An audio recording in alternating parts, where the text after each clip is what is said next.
Et oui, l'OCDE qui redoute une crise alimentaire majeure dans les prochains mois si la guerre en Ukraine ne s'arrête pas. Bonjour Charles. Bonjour tout le monde. Charles Sana pour le site Insolentiae. On a cette crise alimentaire qui d'ailleurs est un sujet majeur du G7 en ce moment en Allemagne, mais elle pourrait s'aggraver, cette crise alimentaire, c'est ce que nous dit l'OCDE, si on n'arrive pas à trouver un accord de paix ou un cessez-le-feu en Ukraine. Il y a urgence vraiment à tirer la sonnette d'alarme. On rappelle quand même que la Russie et l'Ukraine, ce sont deux superpuissances qui s'affrontent, superpuissances agricoles, j'entends. Oui. Écoutez, David, est-ce que vous vous souvenez des paroles du président de la République, Emmanuel Macron, il y a plusieurs mois, quand la guerre en Ukraine commence? Il parle très rapidement de la crise alimentaire qui aura lieu dans 12 à 18 mois. Hein, il en parle très très rapidement de cette crise alimentaire. C'est une donnée qui est connue depuis le début. C'est l'Ukraine et la Russie sont deux des greniers à blé du monde. Et donc forcément, on sait que ça va avoir des répercussions majeures sur la disponibilité des ressources agricoles. Parce qu'il y a deux choses. Hein. Il y a le fait qu'il n'y ait pas de ressources agricoles, et puis il y a le fait qu'elles soient disponibles, mais qu'elles soient difficilement livrables ou difficilement accessibles. Et avec la guerre en Russie et en Ukraine, en réalité, l'un des problèmes majeurs, c'est plutôt celui-là, c'est plutôt le problème de l'accessibilité des ressources et des capacités d'exportation pour les ressources agricoles ukrainiennes, et puis l'embargo sur tout ce qui va toucher à la Russie et donc qui du coup pénalise les exportations russes. Mais c'est un problème qui est connu dès le départ. Ouais.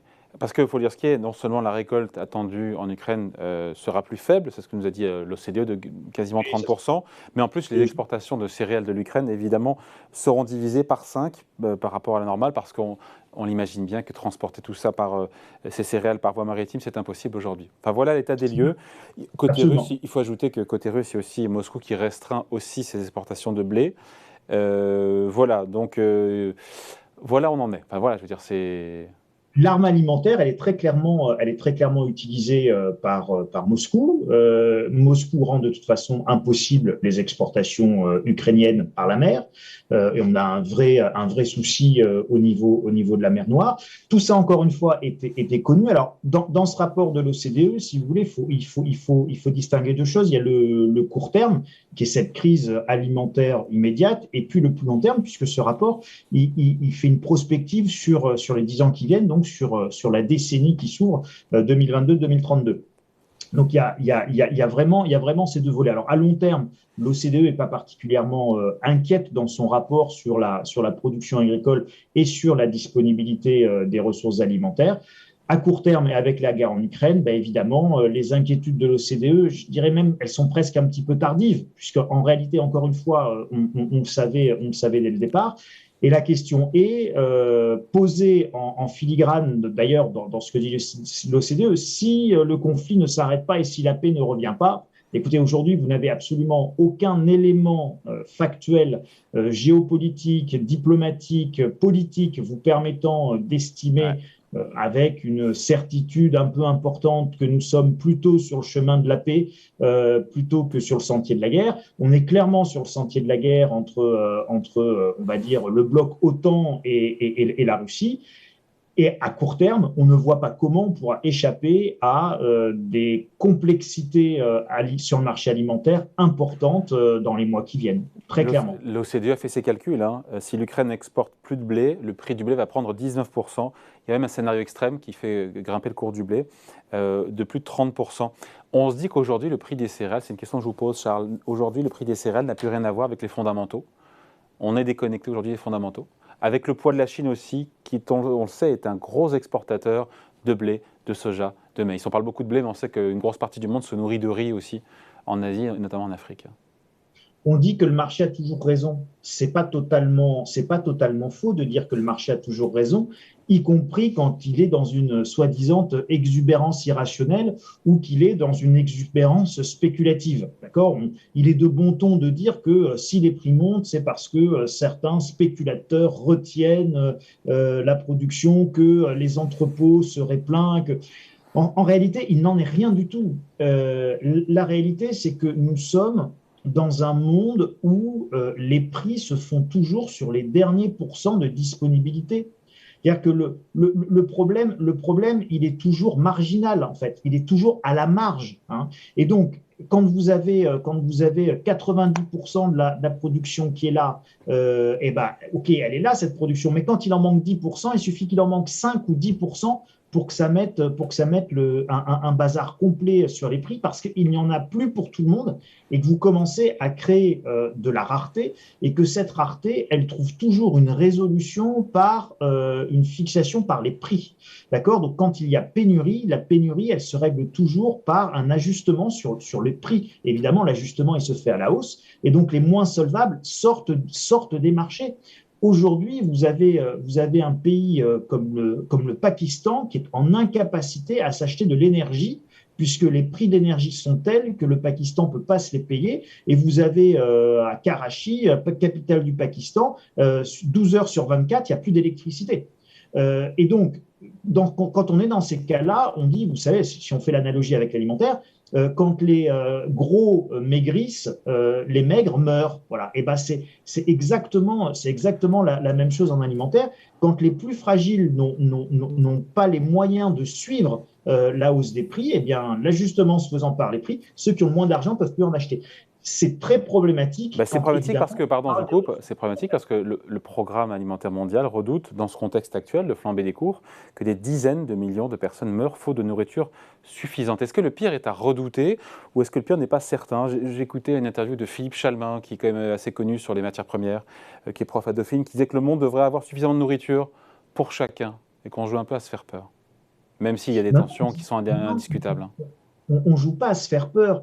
En quantité brute de nourriture, oui, mais encore une fois, le problème, c'est la disponibilité et la répartition. Si je compte le nombre de calories disponibles rapportées par tête de pipe sur la planète, absolument, on en a suffisamment. Le problème, c'est que là, vous ne prenez pas en compte les difficultés d'approvisionnement, vous ne prenez pas en compte les perturbations sur les chaînes logistiques, vous ne prenez pas en compte d'autres aléas qui sont des aléas climatiques qui peuvent venir peser sur les récoltes et faire qu'en plus, on aurait pour le coup un problème de quantité disponible. Ce qu'on voit, pardon, je vous coupe, ce qu'on voit avec l'Inde qui, du fait d'une vague de chaleur, a décidé aussi de restreindre ses exportations de blé, comme la Russie, mais pour d'autres raisons. Pour le coup. Complètement, mais c'était le cas avec l'Argentine, qui n'exporte plus ses tourteaux de soja, qui sont indispensables dans l'alimentation animale pour, par exemple, nos éleveurs ici en Europe, donc, et en particulier en France. Donc, on est dans une situation qui est extrêmement tendue. Il ne s'agit pas ni d'être rassuriste, ni d'être alarmiste. Il s'agit de regarder les choses avec objectivité. La seule manière, en réalité, je vais vous dire, David, la seule manière, en réalité, d'éviter un drame de la faim, de famine, et des émeutes de la faim, encore une fois, qu'on risque d'avoir. Hein. Comme on avait eu en 2011, si on tire les leçons de tout ça, et je vous renvoie encore une fois à ce qu'avait dit le président Macron quand il avait parlé de la crise alimentaire qui allait arriver dans 12 et 18 mois, et il avait dit il faudra partager. Il faudra partager. Et la solution, elle est dans le partage. Là, je ne vous fais pas de la politique et je ne vous dis pas il a raison, il a tort.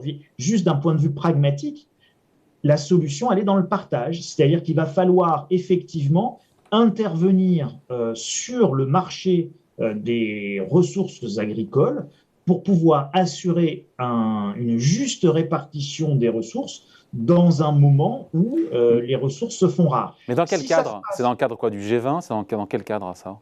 Alors, idéalement, ce serait effectivement un cadre multilatéral. Donc, vous pouvez dire G20, vous pouvez dire G7, vous pouvez dire un G40, vous pouvez dire dans le cadre de l'ONU et des instances mondiales de l'ONU et de la FAO, par exemple, qui est l'instance de l'ONU qui gère les sujets alimentaires, qui est le pendant pour l'alimentaire de l'OMS, par exemple, pour la santé. Donc, ça peut être fait dans un cadre évidemment multilatéral et international. Ce serait certainement ce qu'il y a de plus intelligent. Si on fait une analogie, encore une fois, avec ce qui se passe sur le marché de l'énergie, on n'est pas rendu, quoi. On en est très, très loin. C'est-à-dire qu'aujourd'hui, sur le marché de l'énergie, on n'est pas capable de faire une juste répartition des ressources énergétiques et de les attribuer. Vous prenez encore une fois le Pakistan, vous prenez le Sri Lanka, où là, vous avez des émeutes énergétiques hein, extrêmement forte, puisque les gens n'ont plus d'essence, ils peuvent plus se déplacer. Ça se termine en manifestations extrêmement violentes dans les rues de la capitale. Donc, si vous voulez, si on n'est pas capable, évidemment, de répartir à minima les calories à l'échelle planétaire, eh bien, on aura des émeutes de la faim et des problèmes dans les pays, évidemment, les plus sensibles, qui sont les pays les plus pauvres, avec le moins de pouvoir d'achat, avec le moins de marge pour assumer des augmentations de prix qui, encore une fois, sont toujours marginales. C'est-à-dire que l'augmentation de prix, elle est massive, malgré une baisse qui peut sembler très faible en pourcentage. Encore une fois, 5% de nourriture en moins au niveau planétaire, ce n'est pas 5% d'augmentation des prix, c'est 5% qui va manquer, peut augmenter les prix de 30, 40, 50%. Et d'ailleurs, entre ce que dit l'OCDE dans son rapport, dans son scénario noir, plus d'exportation ukrainienne, 34% d'augmentation du blé par exemple, la réalité, c'est que le blé, il a quadruplé de prix. Il n'a pas juste pris 34%. Est-ce qu'il ne faudrait pas, voilà, je mets les pieds dans le plat, administrer les prix? Est-ce qu'il ne faudrait pas arrêter de faire jouer l'offre et la demande, la concurrence, et administrer entre guillemets les prix le temps que la crise passe? Alors, le problème de ça, David, c'est une vraie question, c'est un vrai sujet. On pourrait faire une émission consacrée à ça, d'ailleurs, ça pourrait être passionnant de parler de l'administration des prix. Très, très rapidement, le problème de l'administration des prix ou le fait d'aider les prix, c'est que quand vous administrez les prix, en fait, vous les subventionnez. Et le problème, c'est que ces subventions, elles ne peuvent durer que tant que vos caisses sont pleines, parce que vous êtes obligé de compenser le manque à gagner des producteurs.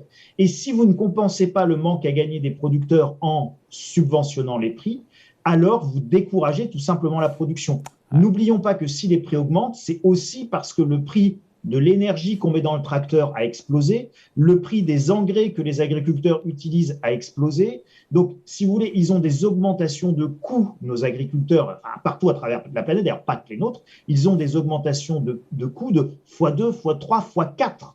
Donc, si vous ne répercutez pas cette hausse de coûts de production à vos producteurs, ils arrêtent de produire. Donc, si vous bloquez les prix et si vous administrez les prix sans subventionner le producteur, pour que le producteur gagne de l'argent, vous tuez les producteurs, soit incité à produire, eh bien, vous allez enrayer complètement la mécanique. Et je vous renvoie à ce qui se passait dans l'ex-URSS, c'est que c'était la famine. Et la seule manière qu'il y a eu d'éviter de mettre fin aux famines dans les pays communistes, ça a été d'autoriser les petites productions maraîchères des individus. Bon, et Moscou était approvisionné par les campagnes qui envoyaient leur surplus de potager, en gros, à Moscou. Mais les prix administrés, ça ne marche jamais très longtemps. Allez, merci beaucoup. Explication signée Charles Sana pour le site Insolentiae. Salut Charles, merci. Merci beaucoup, merci à tous.